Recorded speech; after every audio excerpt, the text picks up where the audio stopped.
Hey supporters, Standformer is here. So guys, हम सभी ने हॉलीवुड की मूवियों में काफी तगड़े तगड़े स्टंट देखे हैं जो सच में काफी ज्यादा जबरदस्त होते हैं और उन्हें देखने के बाद हमारे मुंह से सिर्फ एक ही अल्फाज निकलता है, मजा आया। बट जब हम वो एक्शन सीन्स देखते हैं तो हमें वो काफी ज्यादा कूल एंड जबरदस्त लगते हैं। बट इन रियलिटी वो एक्शन सीन्स काफी ज्यादा डेंजर होते हैं, क्योंकि कुछ कुछ डायरेक्टर ऐसे होते हैं जो अपने मूवियों के एक्शन सीन्स में बिल्कुल भी सीजीआई का यूज नहीं करते और अपने एक्शन सीन्स को काफी ज्यादा रियलिस्टिक रखते हैं। रियलिस्टिक करने की वजह से जो उन स्टंट को एक्टर या स्टंटमैन जो उनको प्ले करता उसकी जान काफी ज्यादा खतरे में आ जाती है। और ऐसा हॉलीवुड में काफी बार हुआ है कि काफी मूवियों के एक्शन सीन्स करते हुए स्टंटमैन की डेथ हुई है। जी हाँ, ऐसा काफी बार हो चुका है हॉलीवुड में। और आज आपको अपनी मैं इस वीडियो में उन फेमस मूवियों के बारे में बताऊंगा जिनके एक्शन सीन्स करते हुए एक्टर की डेथ ऑलमोस्ट ही होने वाली थी, और वो कौन कौन सी मूवी है और वो कौन कौन से सीन है और वो कौन कौन से एक्टर हैं। ये सारी चीज आज आपको अपनी मैं इस वीडियो में काफी क्लियर तरीके से बताने वाला हूँ। और अगर आपने अभी तक इस चैनल को सब्सक्राइब नहीं किया तो पहले इस चैनल को सब्सक्राइब कीजिए। एंड विदाउट वेस्ट एनी कीमती time, let's get figure out. 2013 की काफी फेमस मूवियों में से एक द लॉयन रेंजर। जब द लॉयन रेंजर की मूवी की शूटिंग चल रही थी तो शूटिंग के दौरान एक काफी दर्दनाक हादसा हो गया था। वो दर्दनाक हादसा हो सकता था पर होते होते रह गया। और वो एक्सीडेंट क्या था, चलिए उस चीज के बारे में आपको बताता हूँ। द लॉयन रेंजर मूवी के शूटिंग के दौरान एक सीन ऐसा था जहाँ जॉनी डेप को एक घोड़े की सवारी करनी थी। और जब जॉनी डेप ने उस घोड़े का सीन दिया और जब उस घोड़े की सवारी कर रहे थे और वो शूट कर रहे थे तो एकदम से जॉनी डेप उस घोड़े पे से नीचे गिर जाते हैं, जहां जॉनी डेप उस घोड़े के पैरों के पास आके फंस जाते हैं और वो घोड़ा अपनी स्पीड पे होता है। इसके आगे जाने के बाद जॉनी डेप उस घोड़े से नीचे गिर जाते हैं। यहाँ जॉनी डेप को काफी सीरियस इंजरी तो नहीं आई थी, बट इंजरीज तो आई थी। और अगर जॉनी डेप उस घोड़े के पैरों के पास थोड़ी देर तक और लटके रहते तो जॉनी डेप को और भी सीरियस इंजरी आ सकती थी। बट ये हादसा काफी ज्यादा तगड़ा होने से पहले उससे ही पहले निपट गया, और जो काफी अच्छी बात है। और फिर जॉनी डेप कुछ दिन हॉस्पिटलाइज होने के बाद उन्होंने उस सीन को दोबारा रीशूट किया। और इसी वजह से जॉनी डेप मेरे फेवरेट एक्टरों में से एक हैं, क्योंकि वो अपना काम पूरी लगन से करते हैं।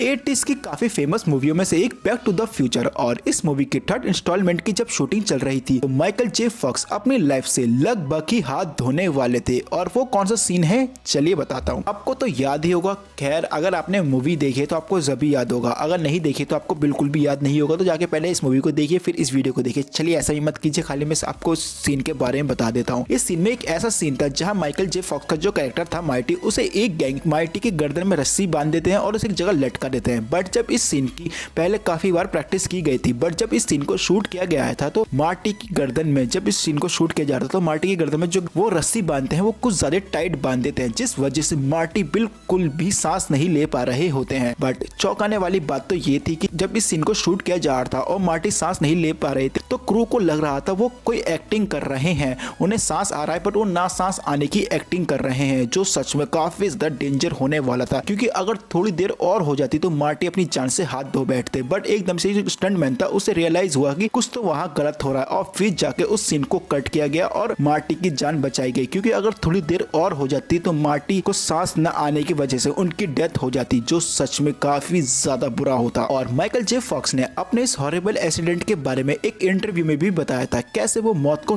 टक देने से छुप के आ जाते हैं। जिस तरह माइकल जे फॉक्स के साथ रियल लाइफ स्ट्रेटेजी हुई थी जहां वो ऑलमोस्ट सांस न लेने की वजह से वो अपनी जान से हाथ धो बैठने वाले थे, बिल्कुल सेम ऐसा ही हादसा ना यू सी मूवी में भी हुआ था, जहां शूटिंग के दौरान एक सीन में एक एक्टर अपनी जान से हाथ धो बैठने वाले थे। और वो कौन सा सीन है चलिए मैं आपको बताता हूँ। ना यू सी मूवी में इज़ा फिशर को एक सीन ऐसा था जहां इज़ा फिशर को एक पानी के टैंक में से बाहर निकलना था, जो सीन सच में काफी ज्यादा अमेजिंग था। बट इन रियलिटी ये सीन भी काफी ज्यादा डेंजर था, क्योंकि जब इस मूवी की शूटिंग चल रही थी और इज़ा फिशर जब उस टैंक में उनको डाला गया और उन्हें चैन से बांधा गया था। बट दिक्कत ये हुई जब वो उस टैंक में गई थी और उन्हें एक सेफ्टी बटन भी दिया जाता है जिससे अगर कोई दिक्कत हो वो उसको दबा के सब चीज पानी वानी बाहर निकल जाएगा उस टैंक का। बट दिक्कत ये हुई जब वो उस टैंक के अंदर गई, उसमें पानी भरा गया, जो उनसे जो चैन बांधी गई थी वो आपस में उलझ गई थी, जिस वजह से इज़ा फिशर का जो कैरेक्टर था वो सेफ्टी बटन के पास नहीं जा पा रही थी। और इसमें भी चौंकाने वाली बात ये थी जब वो अपने आप को वो जंजीरों से छुड़ा रही थी और क्रू को लग रहा था वो किस तरह की एक्टिंग कर रही है, जिस वजह से लिजा मिलर को बिल्कुल भी सांस नहीं आ रहा था, वो अपने आप को छुटाने की कोशिश कर रही थी। जब तक एक स्टंट कोऑर्डिनेटर को ये रियलाइज नहीं हुआ कि कुछ तो गलत हो रहा है और फिर जाके उन्होंने फिशर की मदद करी, जहाँ जाके फिशर की फिर जान बच पाई। और इज़ला फिशर ने अपने इस हॉरेबल मोमेंट के बारे में एक इंटरव्यू में भी बताया था कैसे वो अपनी जान बचाने की कोशिश कर रही थी, जो सच में काफी ज्यादा डेंजर सीन होने वाला था बट होते होते रह गया।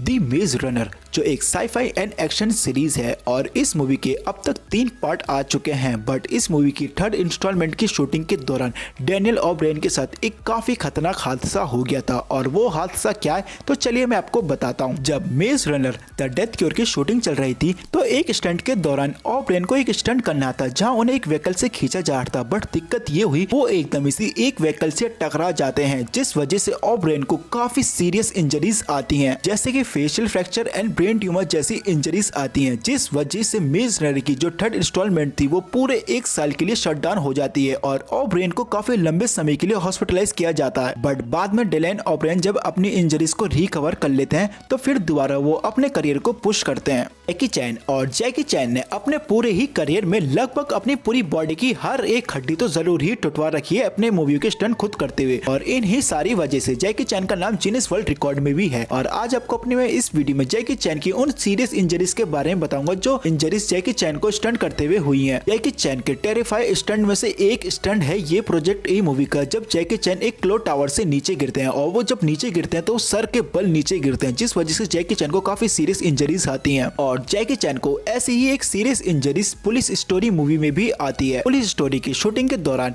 एक स्टंट में जैकी चैन एक बालकनी से मॉल के अंदर डाइव करते हैं, बट वो जब डाइव तो करते हैं वो एक ग्लास के रूप से जाके बहुत बुरी तरीके से टकरा जाते हैं, जिस वजह से जैकी चैन को जब भी काफी सीरियस इंजरीज आती हैं। बट ये तो कुछ नहीं, जैकी चैन को जो सबसे तगड़ी चोटें लगती हैं वो लगती हैं आर्मर ऑफ गॉड मूवी में जो आई थी 1987 में, और इसी मूवी में जैकी चैन को सबसे ज्यादा सीरियस इंजरीज आई थी। इतनी ज्यादा सीरियस थी कि ऑलमोस्ट ही जैकी चैन मरने वाले थे, बट मौत को चकमा देके जैकी चैन वापस आए। और वो सीन कौन सा था चलिए मैं आपको बताता हूँ। आर्मर ऑफ डेथ मूवी की शूटिंग के दौरान एक सीन ऐसा था जहाँ जैकी चैन को एक ट्री के ब्रांच पे छलांग मारनी होती है, और जब जैकी चैन उस ट्री के ब्रांच पे छलांग मारते हैं तो वो जैसे छलांग मारते हैं वो नीचे गिर जाते हैं सीधा सर के बल, जहाँ उनका सर एक पत्थर पे जाके लगता है, जिस वजह से जैकी चैन का जो स्कल था वो पूरी तरीके से फ्रैक्चर हो गया था और जैकी चैन का एक बोन का पीस उनके ब्रेन में भी चला गया था, जो एक काफी सीरियस इंजरी थी। और इस एक्सीडेंट के वजह से जैकी चैन अपनी लाइफ से पूरी तरीके से हाथ धो बैठने वाले थे, बट किस्मत का करिश्मा था जो उनकी जान बच गई और अच्छा ही हुआ। और जैकी चैन आज भी अपने मूवी के स्टंट खुद करना पसंद करते हैं और उन्होंने कभी कोई स्टंट डबल नहीं रखा। अपने मूवी के सारे ही स्टंट वो खुद करते हैं और अपनी लाइफ को बार बार रिस्क पे डालते हैं, और इन ही सारी वजह से दुनिया भर में जैकी चैन काफी ज्यादा फेमस हैं और हर जगह उनके फैन बसे पड़े हैं। आ man with zero hit. So guys इसी के साथ इस वीडियो को करते हैं यही रैप आउट, और उम्मीद करता हूँ कि आपको ये वीडियो थोड़ी बहुत तो पसंद आई होगी। अगर आई है तो इस चैनल को सब्सक्राइब जरूर कीजिएगा, साथ ही बेल आइकन दबाना तो बिल्कुल भी मत भूलिएगा। और अगर थोड़ी ही वीडियो को ज्यादा ही अच्छी लग गई है तो इस वीडियो को लाइक भी जरूर कर दीजिएगा, और आप मुझे कमेंट करके जरूर बताना कि आपको कौन सा पार्ट कौन से एक्टर का स्टंट कितना ज्यादा अच्छा लगा। सो गाइस मिलता हूँ अगली वीडियो में कोई नए टॉपिक के साथ।